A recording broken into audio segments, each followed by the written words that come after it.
my special guest. Some of you guys may recognize him. Some of you guys have no idea who he is, but he is Demonte Rule, my son. Hey, I thought you were gonna say brother. Yeah, Brother. Oh my God. When we, we we were could younger, they used to think we were like brother and sister. we could All have right. slaved that So up. for you guys that don't know, this is like a get to know me session and get to know me and Demonte. And so I'm just excited to have you on, Demonte. Say hey to the people. Hey, what's up, everybody? How y'all doing? All right. So Demonte often well, not often, but he's a parent himself, okay? And so he has to co-parent as well. And I'm always talking to my clients about Demonte, how you and the mother of your child, how you guys, I think you guys do a great job in co-parenting. Okay, let me just say that. I think you guys do an awesome job in doing that. And so not everybody can do it the way you guys do it. I always brag on the fact that um, you guys don't go to the order. You know, you guys always kind of switch weekends, switch holidays, do whatever you need to do. And I think that's great. And I think everybody needs to get to that point. So I want you to tell me, first of all, how has co-parenting been for you? It's been pretty great. Of course, it's all about communication. That's a major key right there. But it's all about communication. Just because you're not with that with the other parent doesn't mean that you have to hate each other.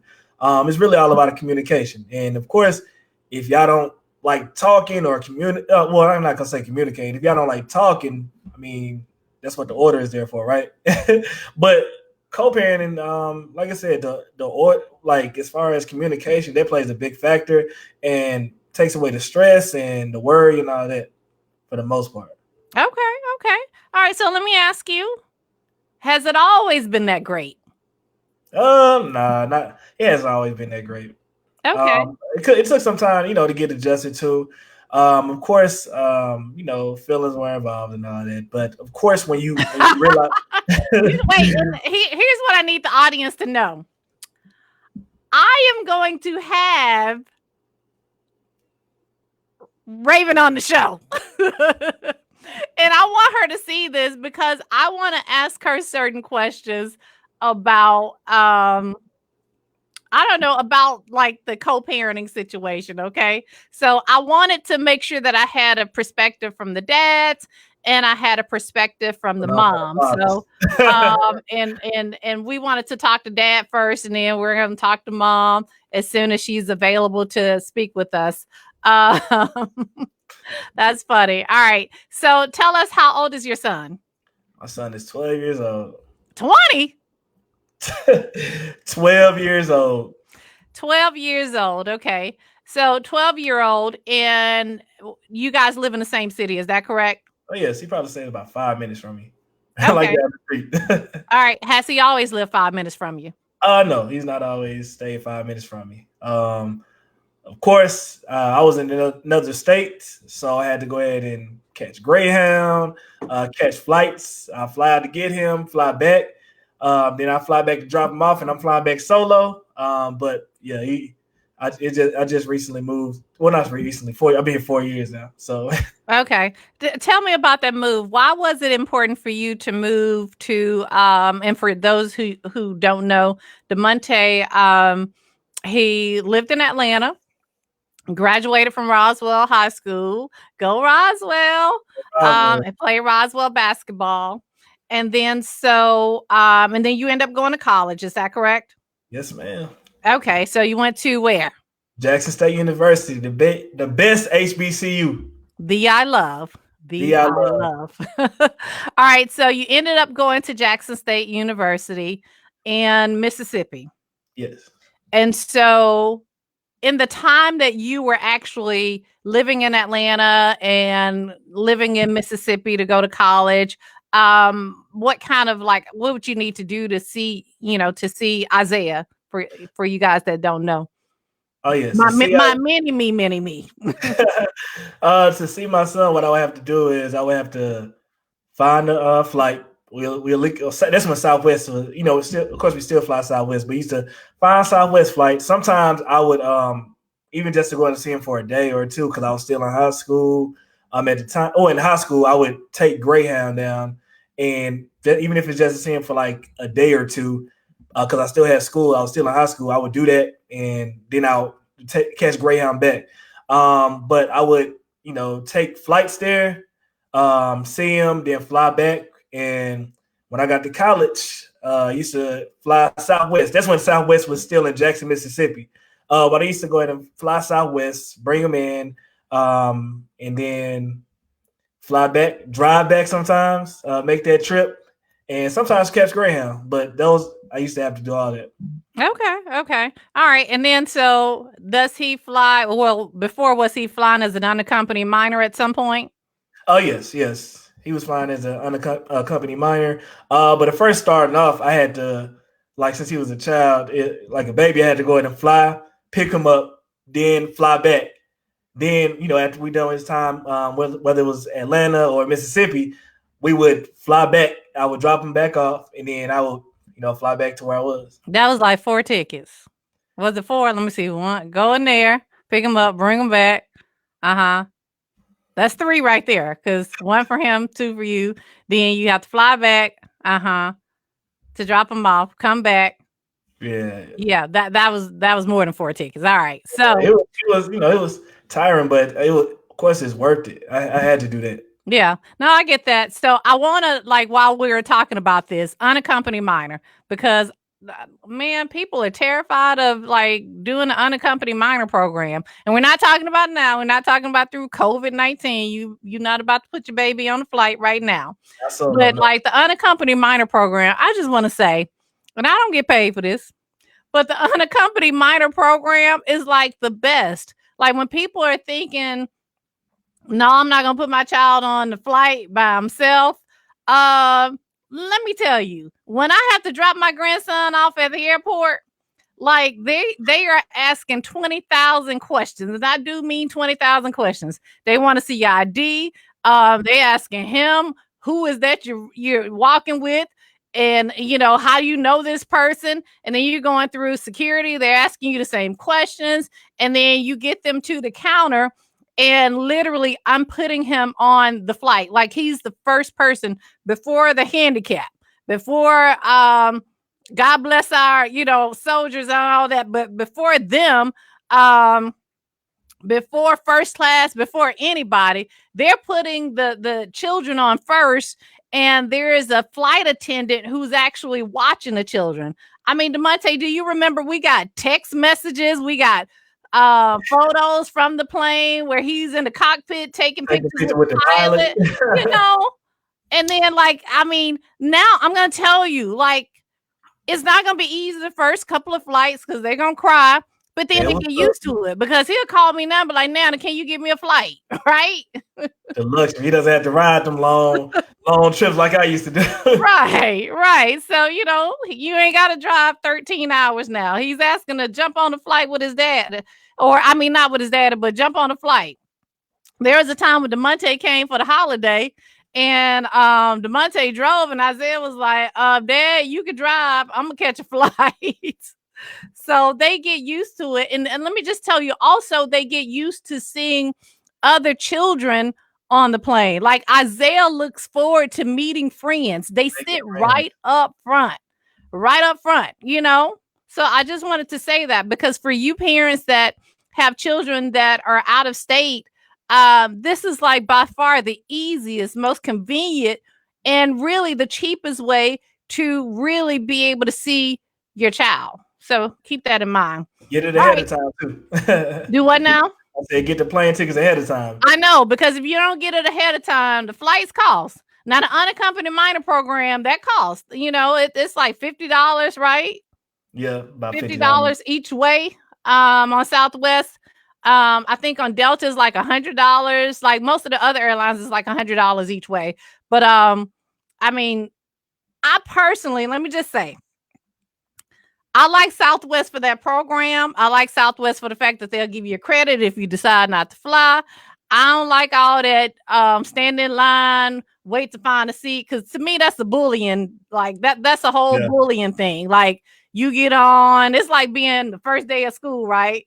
Like you walking down the aisle and like, can I sit here? Somebody already sitting here. You know, doggone well ain't nobody sitting there. But that's neither here or there. So let's get back to it. All right, so Demonte, Mhm. how was your relationship with your dad when you were growing up? I didn't have no relationship. No relationship. No relationship. Had you ever met your dad? Only one time Okay. out of 28 years, only one time. Only 28 years. Okay. And so how do you go from you not really having that role model as a dad to you wanting to make sure that you're the best dad that you can be? I mean, it's just that I don't like father not being there. It makes you want to step up. Like that's one of the reasons I'm happy that I made that move out here. To be closer. I don't want to miss out on anything. You have to, like, we have to go ahead and help raise our kids and be in their lives. Like, it's a beautiful thing. And I mean, of course, I when I was staying out of state, it was tough because I'm like, man, I'm trying to go to this event right here, but it's nothing like having your child, even if he's now playing Fortnite and Oh, he plays Fortnite. playing Fortnite. But it's a a beautiful thing. He needs it. I missed out on that. So with my biological father not being in my life, I said I had to step up. I mean, That's it good. it affects a lot. It affects you a lot. But I mean, yeah, I had to do that. Okay. It was Okay. necessary. And does it push you to make sure that you show your son that he's loved, he's wanted? Oh, most definitely, yes, it definitely does. Like, I took my son to his first NBA game. That was beautiful right there to see the Houston Rockets play the Sacramento Kings. Like, I mean, to see him on the side, like, and high fiving somebody else when James Harden hit a three, just smiling, we eating hot dogs and nachos and all that, man. That's, you see, I'm bringing it up like it was yesterday. Yeah, So, right. but it's a beautiful thing. It's nothing like, of course, my son walks around with his shirt off, trying to act like he runs stuff in the house, Oh yeah, he's a country boy like his dad. country boy like me. So I be looking like, man, that's me right there. That's my mini me right there. It's nothing like seeing your mini me right next to you, right there. I will say that is really your mini me. All right, so I want to talk about, because you've kind of dealt with pretty much all aspects of family law, whether you know it or not. So your dad wasn't a part of your biological dad wasn't a part of your life. Did you have a dad figure in your life? Oh yes, I did. Okay, tell me Had my, about that. had my stepfather. Should I say the name? I'm good. Yeah, shout out Okay, to okay, I got Devon. you. You Shout want out to say his Devon. name, 'cause when he rewatches this and be like, Yeah, "What? Huh?" yeah. Shout out to Devon. He stepped up. I remember when it's funny because I remember I was little. He bought me my first pair of Timberlands. Yeah, I got them dirty, and he's like, "Man, you got them dirty." But just for me to go back there when I was little, remember that, like, him giving me my first pair of Timberlands. When we when we stayed on Campbellton Road, I'm not gonna talk about but Oh, yeah, he's trying to take it way back to when we didn't have money.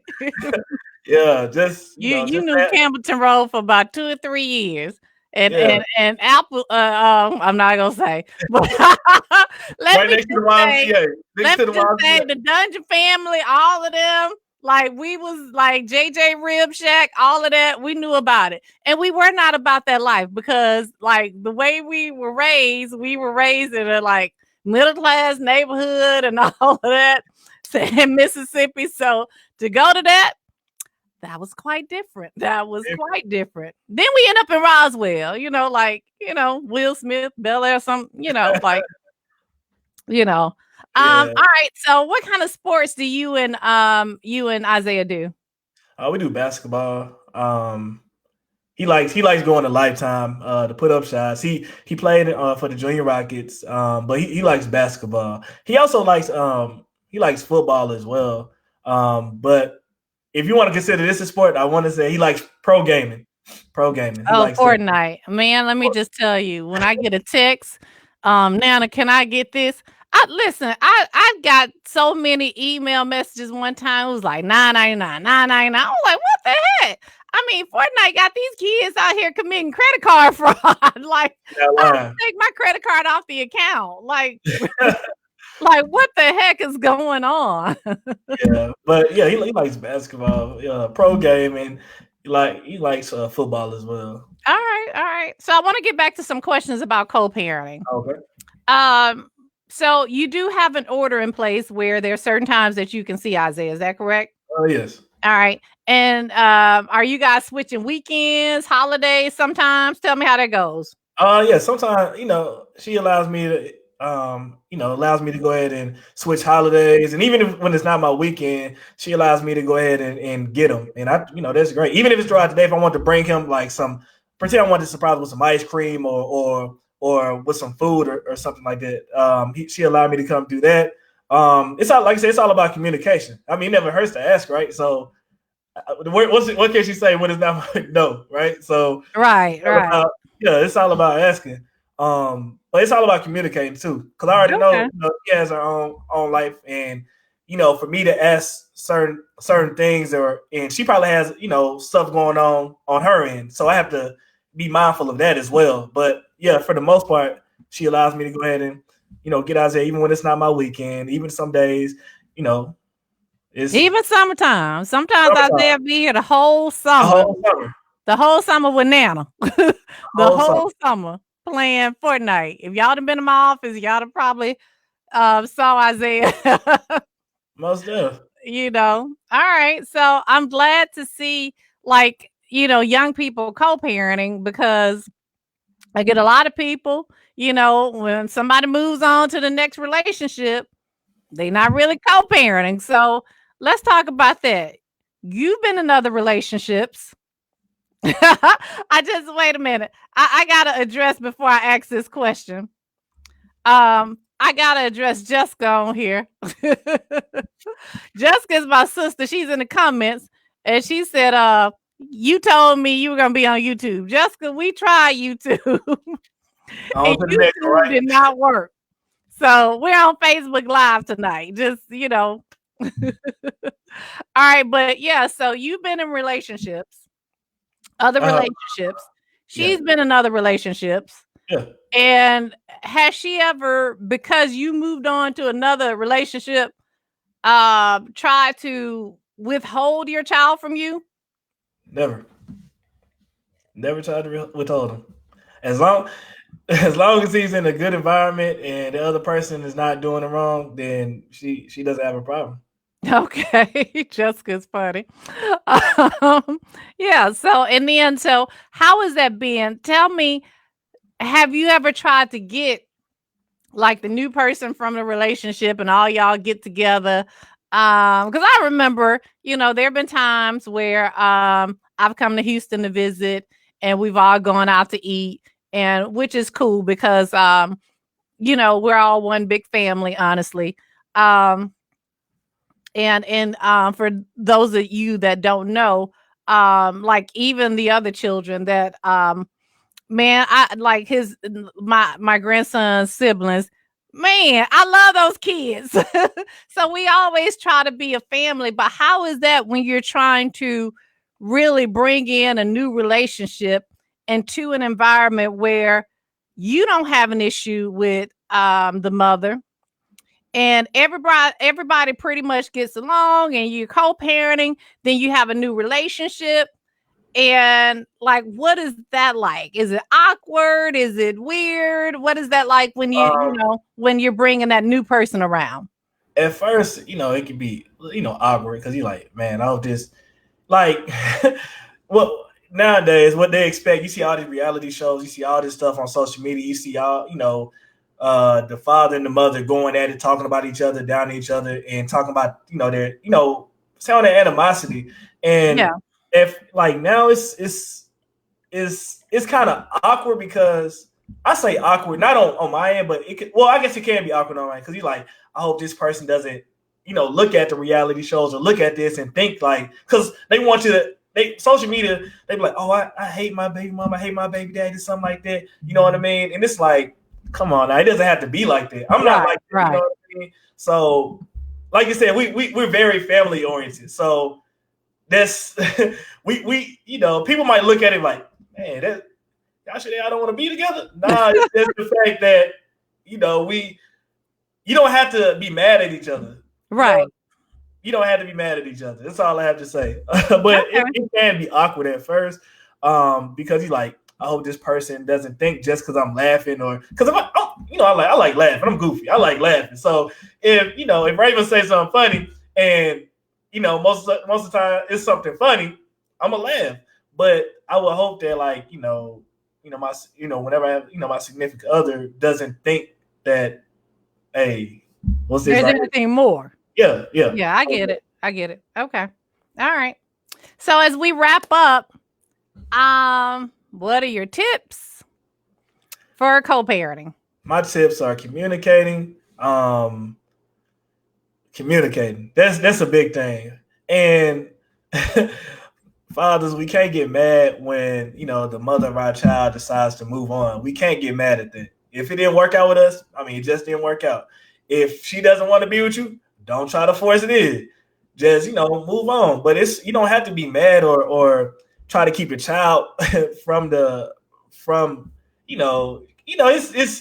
it's all about communication. I feel like a lot of fathers, they like, man, and I'm not saying all fathers. Let's say I'm not gonna say all. I'm saying a lot. So a lot of fathers see, oh, she's moved on. They're like, man, I wish this could have happened. This could have worked out, and they tend to go ahead and be in their feelings over it. But we can't be in our feelings. What you can do is communicate, be there for your child, and be there for your child. If you meet somebody else, where you can go ahead and make it work out, that'd be cool. But yeah, it's all about communicating and taking care of our child. Don't worry about who the mother of your child is dating. Don't worry about that.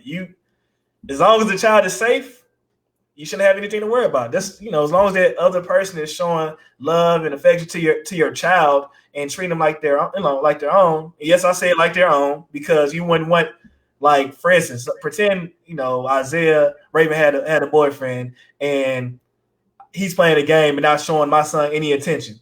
Then I would have a problem with that because I'm like, you're supposed to treat him like, it's a package deal. So, but what happens?